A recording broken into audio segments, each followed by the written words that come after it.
Stone cannot encompass spirit, nor can memory truly be frozen in the shrines that men erect. But in granite and marble, in fieldstone and clay, we find the symbols of our desire to preserve what is enduringly valuable in our lives and in our honored history.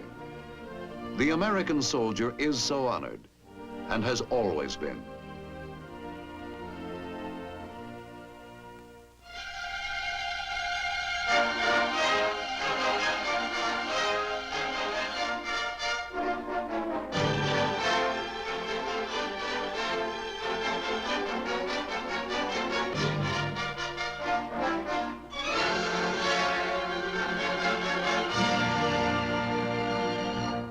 In this tomb of the unknowns on a green slope in Arlington National Cemetery, the bodies of 3 heroes lie buried. The unknown soldier of World War I and the recently interred unidentified heroes of World War II and Korea.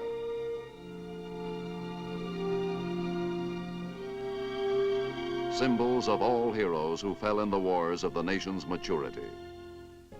In village squares and public grounds, their memory and the memory of all their brothers in arms before them are enshrined in a chain of tribute that reaches back across the developing story of the nation itself. Its recognition of its manifest destiny to be strong enough to support freedom beyond its own shores. The wild opening of its western territories.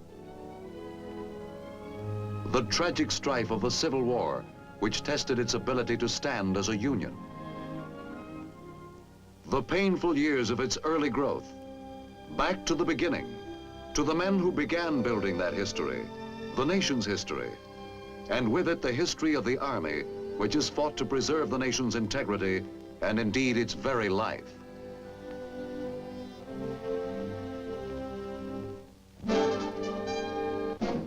These were the first, these embattled farmers, as the poet Emerson called them, the Minutemen, who stood at Concord Bridge and fired the shot heard round the world.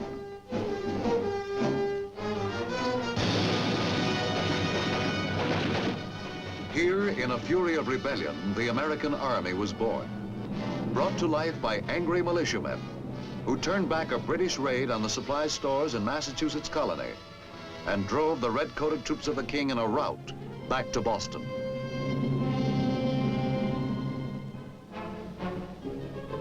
They began their great adventure as a group of individuals, united at first only by something intangible in the already emerging American spirit, a sense of the importance of independence.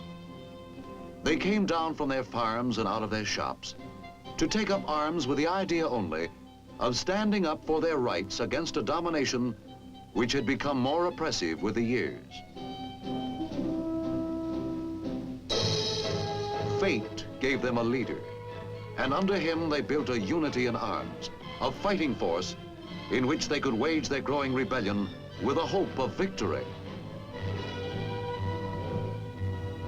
The Continental Congress gave their struggle a direction that was breathtaking in its audacity and sweeping in its vision of man's rights.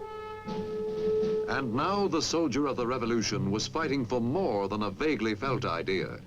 He was fighting for the creation of a new and free nation under handicaps only dimly understood by the 20th century American mind.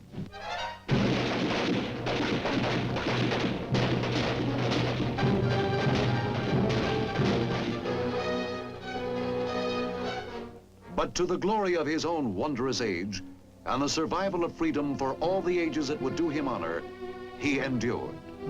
Through black defeats and incredible hardships, he endured and went on to shape the victories of Trenton and Saratoga, and finally the splendid triumph of Yorktown, where the dream of liberty at last took life.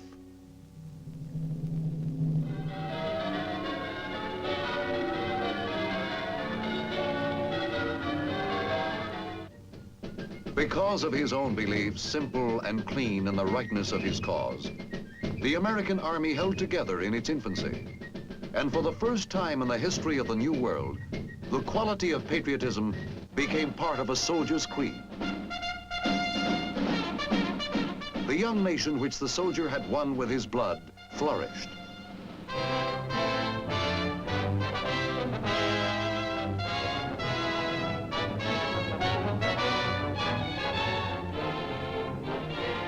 A bedrock of political morality gave it a base on which its hard-bought freedom for its people could grow.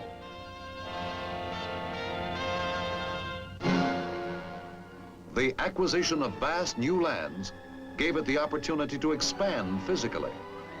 But before the country was 30 years old, war came again.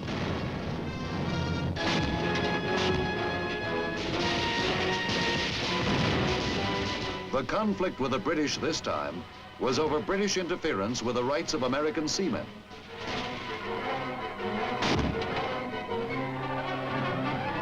The Army's most illustrious victory was won at New Orleans, when it drove the invading British back into the sea.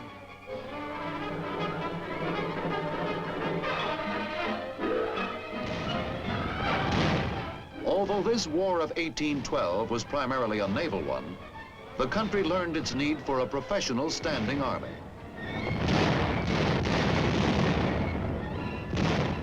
Posterity inherited a national anthem when a young American named Francis Scott Key was moved to make his tribute to the unconquerable Star-Spangled Banner, when after the British shelling of Fort McHenry, he saw the flag still flying.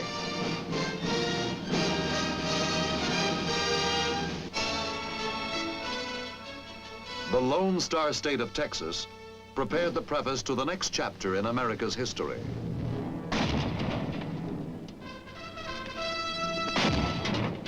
A Mexican possession, Texas won its independence after a long and bloody struggle during which a band of 187 Americans met death and heroic fame in their brave but doomed defense of the Alamo.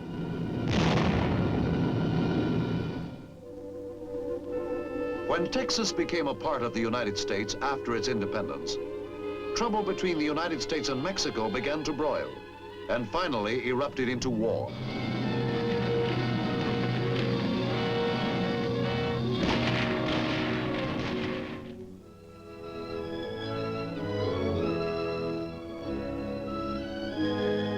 With the acquisition of new territories, which the soldier won in the war with Mexico, the nation was growing in strength and productivity. But with development had come also internal tensions in the young citadel of self-government. Tensions which finally exploded and brought down in ruins the dream of peaceful union.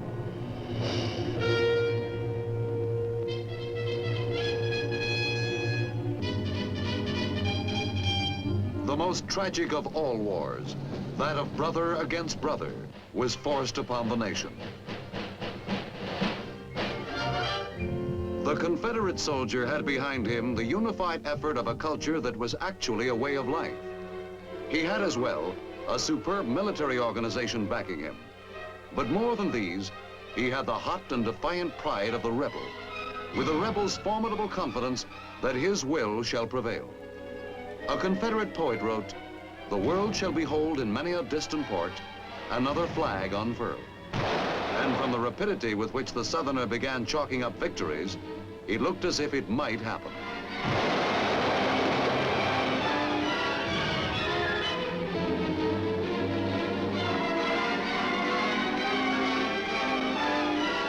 He fought with a magnificence that did him high credit.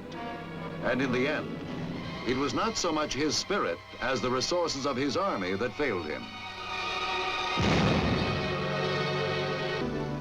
In performance, the Union Army suffered at first from an overconfidence and a lack of unity. But in the crucible of combat, these were corrected.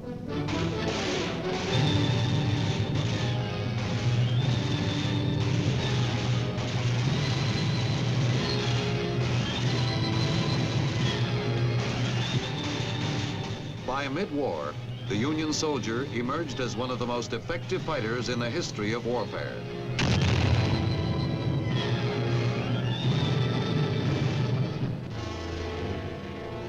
The Civil War has many distinctions in the annals of arms.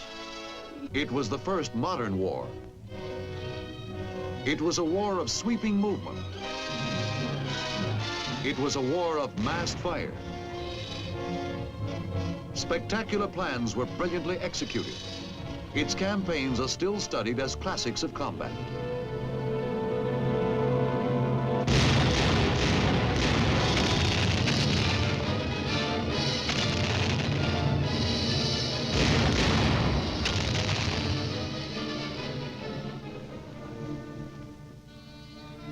But more than these, no war that America ever fought cut so deeply into the nation's heart.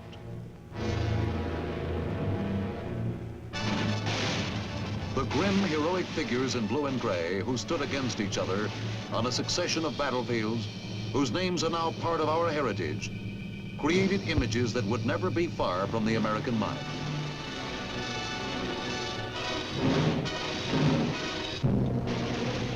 Their shadows, locked in mortal combat on the dusty fields of a century ago, are the sentinels of a nation's conscience, telling over and over for every succeeding age how dearly bought is the unity which makes this nation one and indivisible.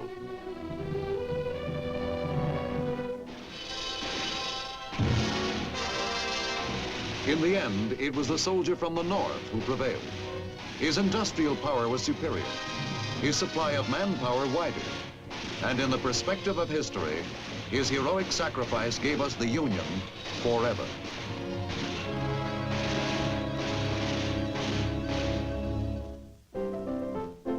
With the guns of the Civil War stilled, the nation could turn its attention once more to the great challenge of its physical expansion, the settling of the lands that lay beyond the Mississippi. Pioneer America was on the move.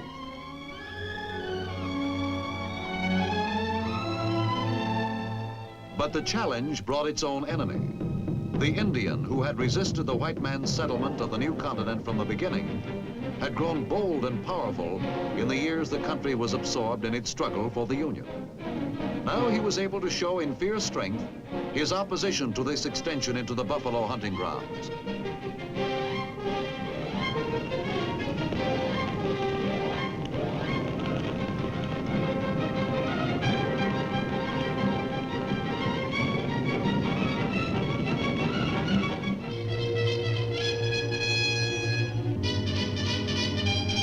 To the soldier fell the harsh task of bringing safety to the Great West. 300,000 Indians roamed the plains. The army at its peak numbered scarcely more than 2,500. From the Rio Grande to Canada, from the Mississippi to the Pacific, the soldier was the arm of the national authority.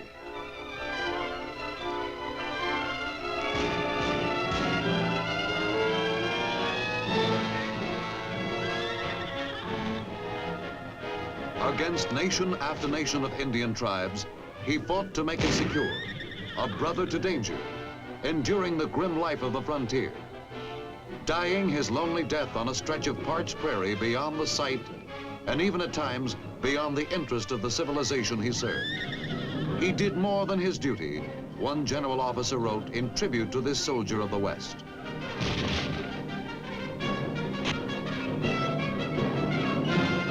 He did more than his duty, and in the doing he wrote a page of glory which will be read and thrilled to so long as men prize courage. Finally, at the end of the flaming 19th century, the West was secure.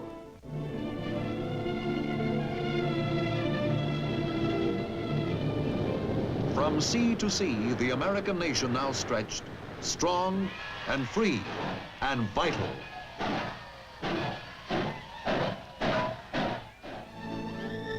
The land yielded steadily to the peaceful tools of production. But fires were burning beyond the national borders, which would sear into history's new page the next mission for the U.S. soldier. That mission took him away from his own land in the summer of 1898, across the water to Cuba, which was fighting for its independence from Spanish domination.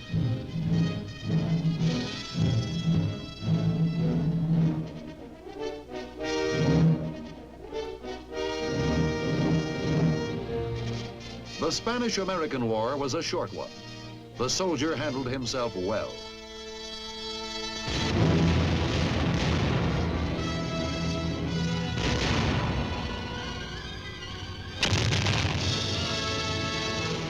The world remembers the soldier of that war chiefly for his most significant and decisive battle, his dashing charge up San Juan Hill and nearby El Caney on the approach to Santiago on the first day of July.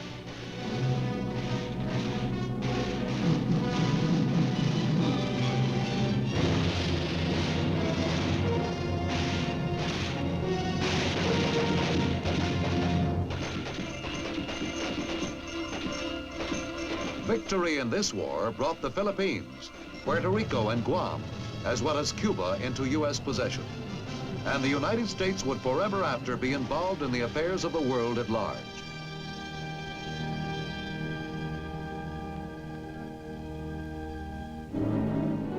The next involvement for the soldier was in his own hemisphere, a punitive expedition into Mexico in 1916 in pursuit of Pancho Villa, the Mexican bandit who had destroyed American life and property on the border.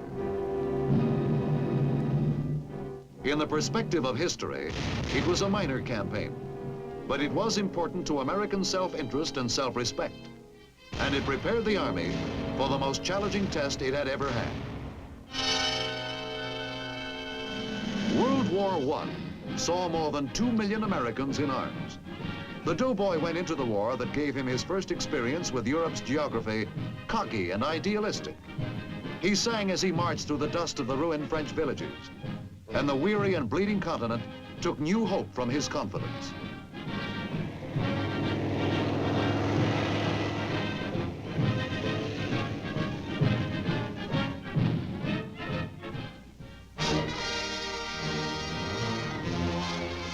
Battle dimmed his exuberance, for men mature quickly under fire. But the spirit and the effectiveness with which he fought earned for him a high place in the respect of all the nations of the earth.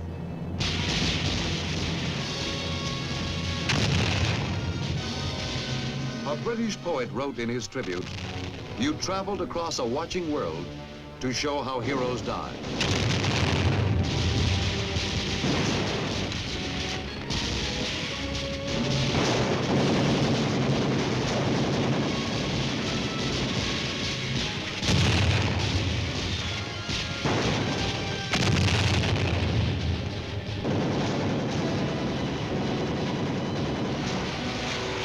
Steadily he progressed through the Holocaust of Cantigny, Chateau Thierry, Belleau Wood, the Marne, the flaming horror of the Argonne Forest. He turned the tide of battle.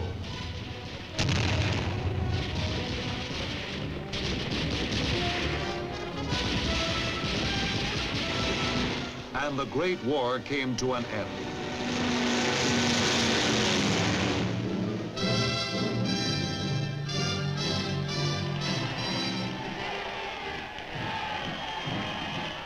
Now the world was truly ready for peace. Certainly the veteran of that war hoped he had brought about a world that would be free of war forever after.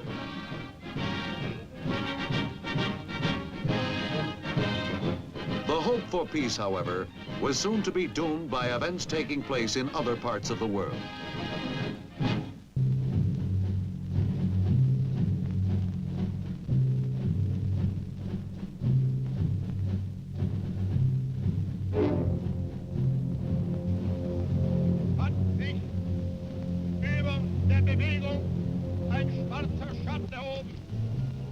Die SA hat so wenig als irgendeine andere Institution der Partei, die es wagen, sich an ihr zu versündigen.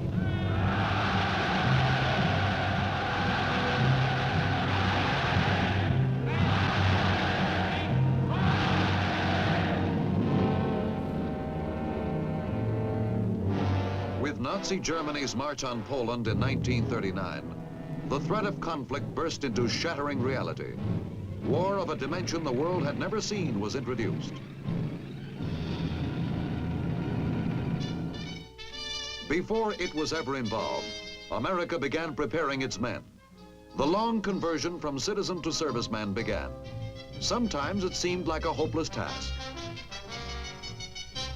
But almost before they knew it, America's sons were soldiers. Their training for war, however, began under conditions something less than realistic. it was still possible to believe that America could remain untouched, and war still seemed remote.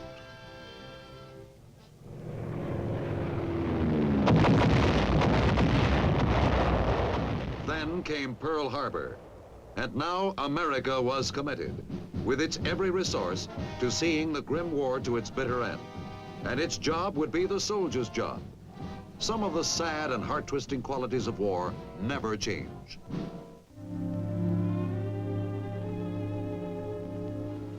And some change enormously. World War II had almost the entire globe as its battlefield.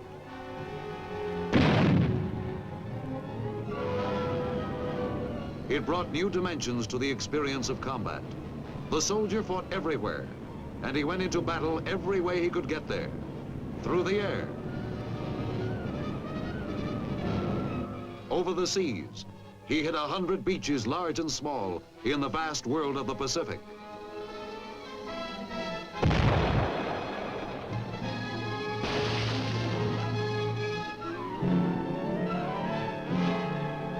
He fought his way through jungle hells whose names the world had never heard before. And on the other side of the globe, he inched his perilous way through the bleeding fields of Europe.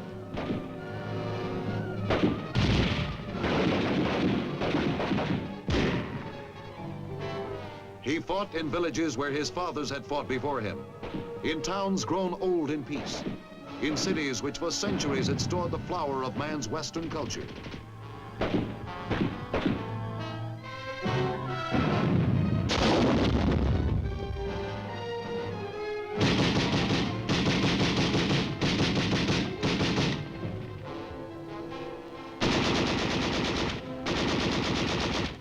Destruction lay in the wake of every victory won. The blood of heroes colored every mile of ground. Biting weariness and aching loneliness lay behind every statistic of success. But through city after city, the victorious soldier pushed on, and the jubilation of the people was his reward.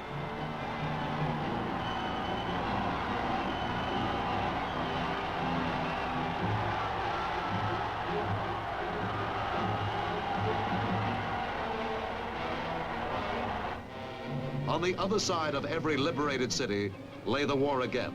Another battle to win, another mile or another 20 to travel, another day to fight.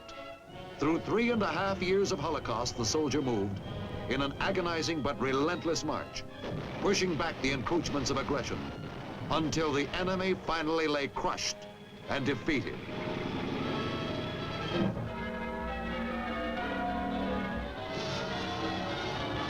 How jubilant was the taste of victory. How sweet the rewards of peace.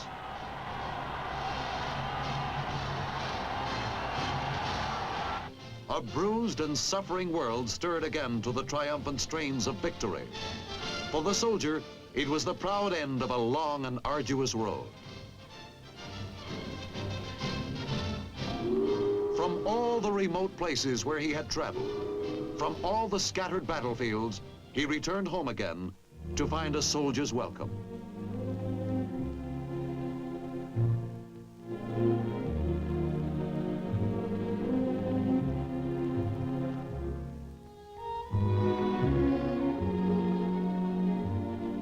He returned to the life he had left as citizen soldiers for generations before him had done. And because the world he had preserved seemed at last so ready for peace, he turned his pursuits to peaceful things. But despite man's bright hope, aggression had not yet been eliminated from the world. The fragile peace was suddenly shattered. The communist-led North Korean army plunged across the line which separated it from free South Korea.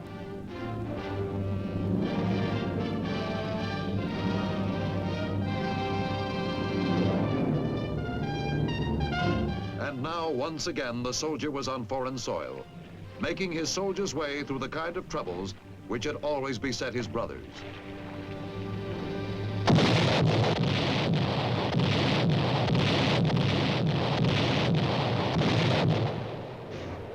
fighting the soldier's fight, the kind of fight on which victory in every war behind him had depended.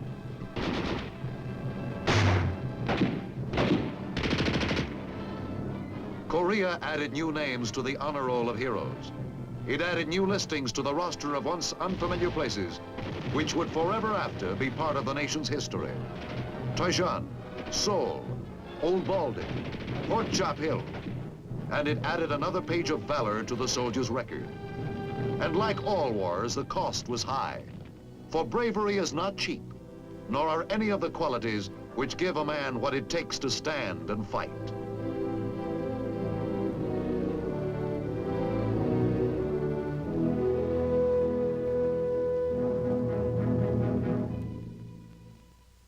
What are the beliefs for which men will fight? They range from faith in a nation which strives under God to achieve its destiny, from a capacity for honor that springs perhaps from something fundamental in man's spirit, from these all across the broad range of human experience. Through 8 generations and a dozen wars, the individual American within reach of the enemy's cannon has searched for his personal identity with the massive forces of history, which have made him and his rifle the agents of the national interest. And because he has, in his own way, in his own time, found his answer, his nation has found, in every succeeding test, a victor's strength.